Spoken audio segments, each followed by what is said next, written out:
Mi nombre es Pedro Alvarado, alumno de tercer año de Derecho, participante de la sección Saya A. Y bueno, vamos a comenzar a hablar sobre un poco de lo que es el derecho del trabajo y lo que es un poco la historia de él. Pues esto se conoce que el derecho como tal del trabajo no es tan antiguo como el trabajo que ya existía desde hace mucho tiempo.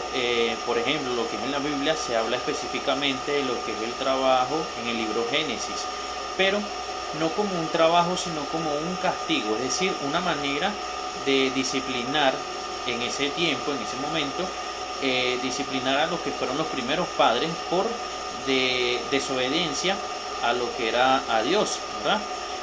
Uno de los aspectos importantes que encontramos en esta historia, encontramos lo que conocemos como el trueque, ¿verdad? El trueque surgió principalmente por la necesidad de satisfacer las necesidades tanto del hombre como de su familia en ese momento. ¿Por qué? Porque se tenía lo que era la producción de una familia, y pues utilizaban parte de ella para satisfacer sus necesidades, y el excedente de esa producción la intercambiaban con otras familias o con otras personas, y era una manera de interrelacionarse con los demás y a la vez podían satisfacer las necesidades, ¿verdad? También tenemos lo que fue en el momento de Roma clásica, donde el trabajo no era considerado para personas, sino para algunas cosas y los animales. Sin embargo, dentro de lo que era el trabajo se tiene una clasificación específica para la especie humana, que eran los esclavos. Luego, en la Edad Media surge lo que es la nueva concepción del trabajo, es decir, donde por una expresión de los monasterios burgueses, conocida como el ocio es el enemigo del alma, es decir, que el hombre tenía la necesidad de subsistir, ¿verdad? Y de sostener a su familia, por lo cual debería ir o fue perfeccionando lo que fue su grupo social para seguir adelante. Posteriormente, en la Edad Moderna y en el descubrimiento de América, esto da lugar a lo que son la extracción de piedras preciosas como lo que es el oro, ¿cierto? Entonces, para ser transportado a Europa, esto trajo lo que fue muchas consecuencias a las medidas inflacionarias de la historia de la humanidad, surgiendo así como tal lo que es la clase social burguesa. También tenemos en la edad contemporánea,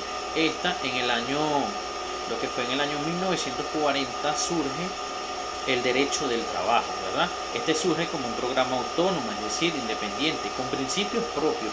Habían nacido normas propias de esto, que no se podían encuadrar en ninguna otra rama del derecho, por lo que se necesitó crear una nueva rama, por lo que hoy conocemos lo que es el derecho del trabajo. En Venezuela, el derecho del trabajo suele afirmarse o tiene referencia de lo que son las leyes indias, como un procedente histórico de la edad de la historia moderna, ¿cierto?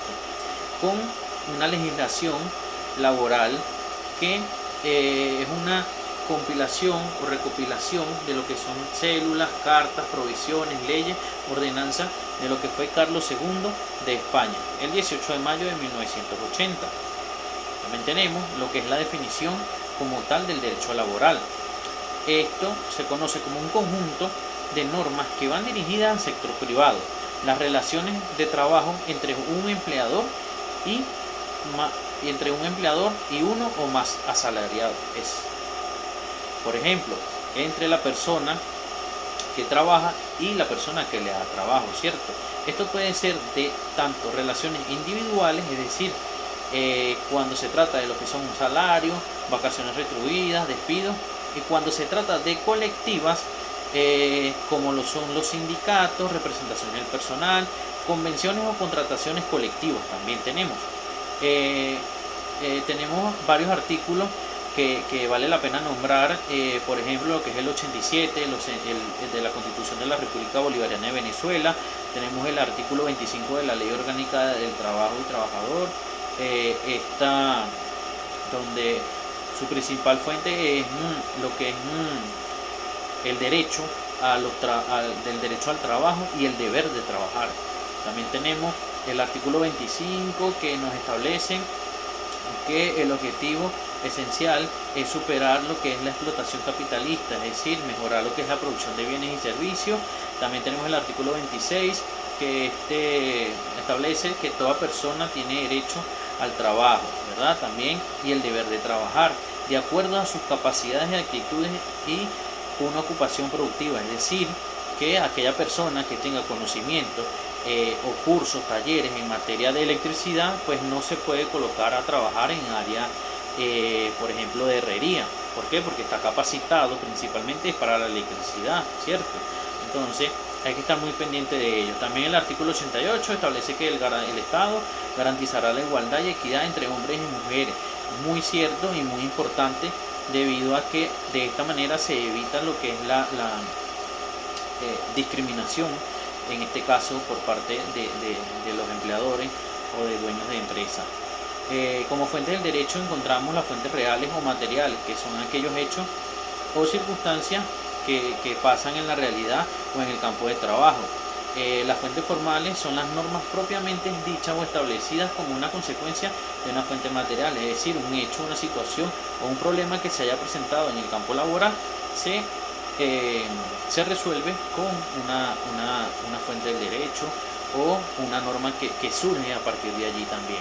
Otras fuentes son como la Constitución Nacional, los tratados internacionales en materia del derecho laboral, tenemos lo que son las leyes dictadas por la Asamblea Nacional en esta misma materia, los convenios o contrataciones colectivas de los trabajadores. Por ejemplo, hace cercano a un mes se celebró la tercera contratación colectiva de los trabajadores y trabajadoras del sector universitario, específicamente a los que son obreros, empleados y profesores de las universidades públicas, en las cuales tengo conocimiento cercano que se beneficiaron de mejoras salariales y mejoras tanto de beneficios socioeconómicos como a nivel de salud también. Otras fuentes del derecho son como las costumbres, las doctrinas de los autores y también la jurisprudencia. Muchísimas gracias.